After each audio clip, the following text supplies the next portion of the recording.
maayos ang ating motor. Medyo matagal-tagal din na stock kasi hinintay lang muna natin magkaroon tayo ng budget para maayos yung ating motor. So ngayon okay na. So una, i-drain muna natin, pero na-drain ko na. Ito guys yung oil niya, ipakita ko sa inyo yung oil. Yung oil natin, isang ice cream. So ganyan kadami oil. So hindi natin talaga pinapabayaan yung motor natin na ma-drain, kasi yan yun siguro yung pinaka number 1 na kinakatakutan ko sa motor, yung ma-drain or makulangan ng oil. Kasi yung iniingatan talaga natin yung piston, kasi since naka-rebore na siya, tapos medyo malaki-laki din yung piston natin. Ito lang naman, yun lang, dapat alagaan lang talaga na hindi magasgasan. So yun, ay kakalas na natin to guys, kasi maayusin natin yung gasket nya sa paligid niya guys. Yung gagamitin natin ngayon is Villamoid. So sa hindi pa mga nakakaalam, ang Villamoid guys ay gasket paper or parang karton siya na magandang quality, magandang klase. Kasi common na yan guys talaga, yun na Villamoid. Hindi lang masyadong nababanggit sa mga motor, kasi alam mo naman natin yung mga motor natin may sariling gasket. Pero guys, kung magdi-DIY kayo or wala na kayong mahanap na gasket kapareho ng motor nyo, baka kaano ba nya, ka-casing ba ng motor, kasi iba-iba kasi yung variant ng mga motor natin. So katulad nito, Suzuki Shogun FA125 2008 model, napakadaming variant, napakadami talagang variant ito guys. So pahirapan din kung yung pagkuha, kung ano talaga yung saktong gasket nakakasya sa kanyang engine. So sa aking part, nagdi-DIY lang na ako. So yung usually yung ginagamit ko guys is folder. Pero ngayon, yung gagamitin natin is Villamoid. Ito nga pala guys, papakita sa ito nga pala guys yung Villamoid. Yan. Ito ang gagamitin natin ngayon. Ito guys ang itsura ng Villamoid. Karton lang siya guys. Tapos pero may pagkamanipis siya ng konti. Yan. Marinig nyo? Yan. Ito yung kanipis niya. Medyo meron pa tong pinakamanipis, pero ito yung pangalawa. Nakalimutan ko anong number pero may number ba dito? Walang nakalagay na number guys. Pero ito guys ang itsura ng Villamoid. Lang naman natin papalitan gasket. So i-hole mo pa natin to guys dito. So magka-cutting pa tayo. So tara, umpisa na natin ngayon. So yung una, kalasan ko muna guys. Kalasan muna tayo, kalas. DIY lang tayo guys dito, DIY lang. So mapapansin nyo, nakasalamin ako at saka naka face mask, kasi meron tayong yung gagamitin kasi natin panlinis is gasolina. So mahirap kasi dati natalsikan ako ng gas sa muka or sa mata, mahirap na yun. So mas maganda na yung protective tayo. Yan. Basta yun na yun, may iwas lang tayo sa mga chemical reaction sharing.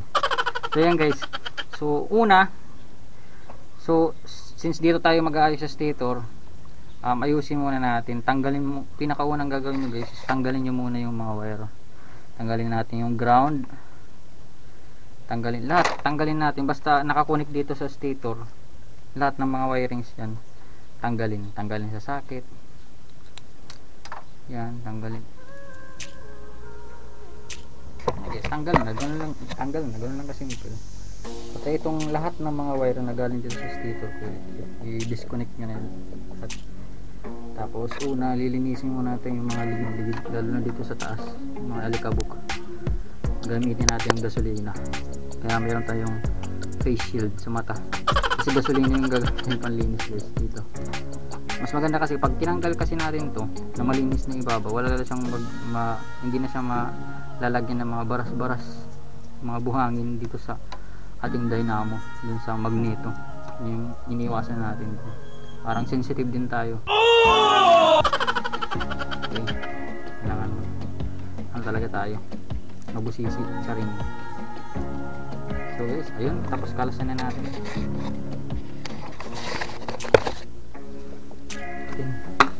Maingat lang tayo kasi ngayon lang to natin gagawin na magkalas. So sa mga nakakapanood na first timer, huwag nag-alala kasi first timer din ako. imagine na first time natin na magkalas. Siyempre iniisip din natin kung ano yung mga kinakalas natin, dapat alam natin. So far ako meron naman konting alam. So ayun, tinitik na lang natin yung opportunity na tayo na lang gumawa kasi kaya naman natin. Kaya natin, tayo na lang. Ganun lang yun. So katapos ng isang oras, nalinis na natin yung mga ligid. So napaka-busisi. Ginagamit lang tayo ng cutter. Di ay ba, kiniskis mo lang talaga yung mano-mano guys. Yan, so dapat makinis pati dito sa crankcase natin. Tapos okay na okay yung stator natin, wala pang sunog. Goods na goods pa yun guys. Yung pulser din natin okay pa. Ano pa lang guys, hindi pa nga maayos, wala, hindi ko pa na-discussion dito. Hindi na yung gamit natin guys. Ayun o, ito lang talaga yung gamit ko. So stay tuned na guys, yung nagawa natin Velamide, kinat na natin. So pinap lang natin dito guys, sa ibabaw para siya lumapat. Tapos nung lumapat na siya guys, ayan guys, yung lumapat na siya guys, discard yun na lang guys paano yung papalapatin. Yung akin pinukpok ko lang siya ng ganito, pero yung pagpukpok ko guys dahan-dahan lang, nakaalalay na kaya medyo may medyo meron siyang makapal to ng konti. Yung folder talaga niya na kakapal. So yan, terno sa butas, konti lang naman na yung parang bumakat lang, alalay lang. Pag bumakat na siya, tanggalin nyo dahan-dahan. Tapos pag matanggalin nyo siya ng dahan-dahan, ayan, meron na siyang Tapos nag-cut na ako, make sure na pag mag-cut kayo guys, lagyan nyo ng allowance ng konti dito sa mga paligid niya. So smooth naman siya guys, makinis na. Saka nilinis natin ng gasolina. So yun, i-cut na natin to. Pumayat na ng gunting.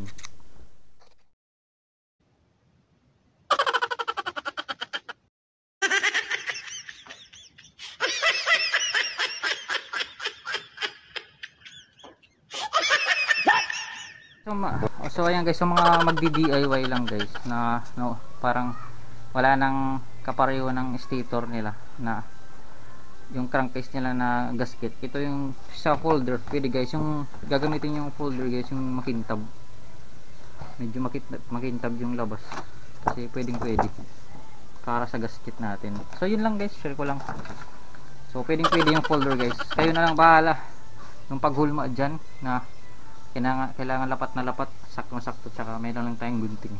I-trace nyo lang yun ng ballpen or pencil. Yan, let's go. So ayan guys, nalagyan natin ng folder, yung mayroong medyo makintab na folder, kaya medyo makapal ng konti. And lagyan muna natin yung gasket. Katapos ng gasket, pinapatan na natin ng folder, and then tinapatan na natin ng gasket to. Goods na goods guys. So ayan, takpan na natin, let's go. Ayan guys, nilubutan na tayo ng magsi-6 na. So natakpan na natin guys, goods na.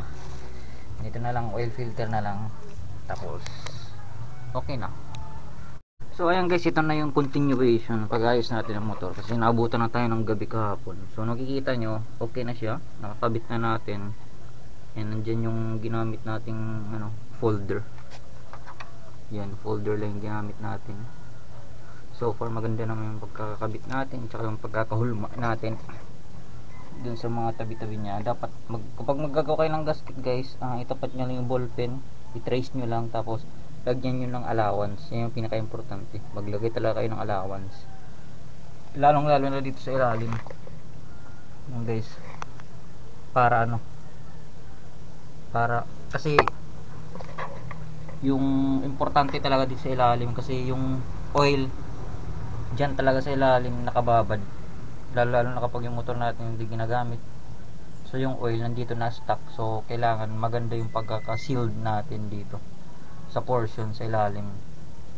Kaya tinapalan ko na dyan ng gasket, pero yung gasket na sakto lang, kasi may mga gasket kapag natutuyo sa loob, sumasama doon sa flow ng oil, kaya napupunta doon sa mga maliliit na butas, kaya nababara. kaya hindi nagiging maganda yung circulation ng ating oil sa engine. So far inayos naman natin lahat, maganda naman yung pagkakalinis natin, kahit yung mga maliliit na mga details na maliliit na butas. So kailangan wala talagang bara yun para maganda yung flow ng ating motor.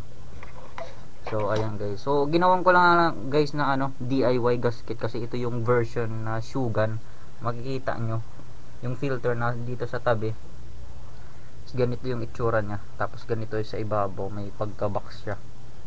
So sa ganong itong Pullman na to na gasket, wala na to sa sa mga shop, mga motor shop, maliban na lang sa Manila. Pero dito sa Tacloban wala, mahirapan ka talaga maghanap ng ganito. So DIY ka na lang talaga when it comes sa gasket. So yun, so ngayon guys, since okay na, so yung ating naman susunod yung wirings. So itong wirings wala tayo ditong problema, goods yan lahat, maliban lang dito sa ground wire. So yung ground wire na to ay maghahanap tayo ng makapal din na wire. So take note guys, pag magdudugtong kayo ng wire dito, dapat yung makapal din, yung kasing kapal niya, yung original na wire sa ground. So yung dati dito ko kinabit, inipit ko lang dyan, tapos syempre sa katagal nagkaroon ng corrosion, tapos konting uga lang, napuputol na. So baka isa sa mga dahilan kung bakit hindi umandar yung motor natin, yun, yung ground, natanggal yung ground ng stator. So ngayon ayusin na natin.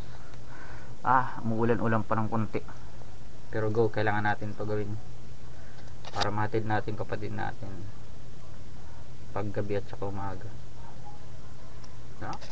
Let's go. Dito na yung electrical tip natin, yung magandang quality. Ito guys, maganda talaga yung quality nito. Mabibili nyo to sa Ace, sa mga sa mga hardware.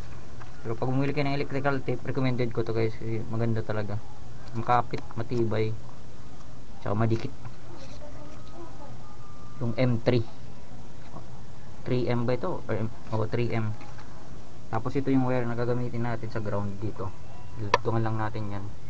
Tapos bumili na rin tayo ng ganito para iipit natin kung saan pwede iipit. So ayan guys, bali ginabi na tayo. Ayun, gabi na. Medyo umulan na rin kanina ng konti. Hindi lang natin natakpan ng itong motor natin kasi kalimutan ko takpan. Pero dito lang na area. Pero sa head, okay naman. Nakatakip to. Kung magkita lang yung jacket lang ginamit natin. So far okay na guys, takpan na natin, goods na, wala ng problema. So lamig kasi malamig ngayon dito sa amin sa Tacloban. Makikita nyo makulimlim kasi kapag hapon, bandang hapon, umuulan talaga guys. So ayun guys, lamig-lamig yung engine ko. Naku, may kinakalaw na konti, pero okay lang yan, basta malagaan yan ng konti. Konting oil lang yan, tanggal agad yan. Update ko lang, okay na guys, natakpan na natin, ayos na natin yung ground, ayos na natin yung mga wirings dyan sa stator coil natin na tayo lang gumagawa. So far goods naman, successful yung gawa natin. And pasensya na nga pala kayo guys, kasi yung gamit natin ngayon is yung cellphone ko lang. Medyo minsan malabo, medyo naman hindi. Kasi naglobat na yung ating action camera. And then yun na guys, maganda na. So yung gamit nga natin is yung folder na gasket. So very effective.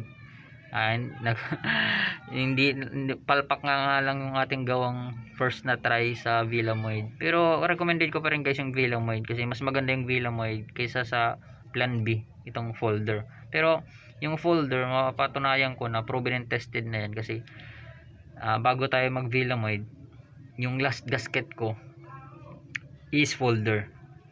Umabot siya guys ng 3 years na walang tagas. So proven and tested, very effective yung folder. 10 pesos lang. Medyo pumili tayo ng folder na medyo makapal, yung medyo makintab yung labas. Yun, kasi same lang naman siya ng Villamoid karton eh. So yung Villamoid kasi yun lang yung common na ginagamit talaga ng mga jeep, mga gasket na masasakyan, para build talaga siya para sa engine. Pero yung folder okay lang naman, okay din naman. Yung ano lang, yung may makintab sa labas, kasi tinry ko yung difference ng Velomoid at saka folder, hindi sila nagkakalayo, pareho lang talaga, cartoon. Medyo maganda lang yung quality ng Velomoid, pero may magandang quality na ng mga hanapan ng ano, ng folder, yung makintab lang. So yun guys, so far walang tagas, good siya. Na lagyan na natin ng bagong oil. Yung oil nga pala na gamit ko dito is 20W40 sea oil, goods na. So ready na tayo, ready na. So yan guys, yun lang guys, and stay tuned and paki-like, share and subscribe, and hit the notification bell para ma-update ka sa mga latest and video i-upload natin. So stay tuned and God bless. Keep safe everyone, because life is short. Enjoy life. Bye.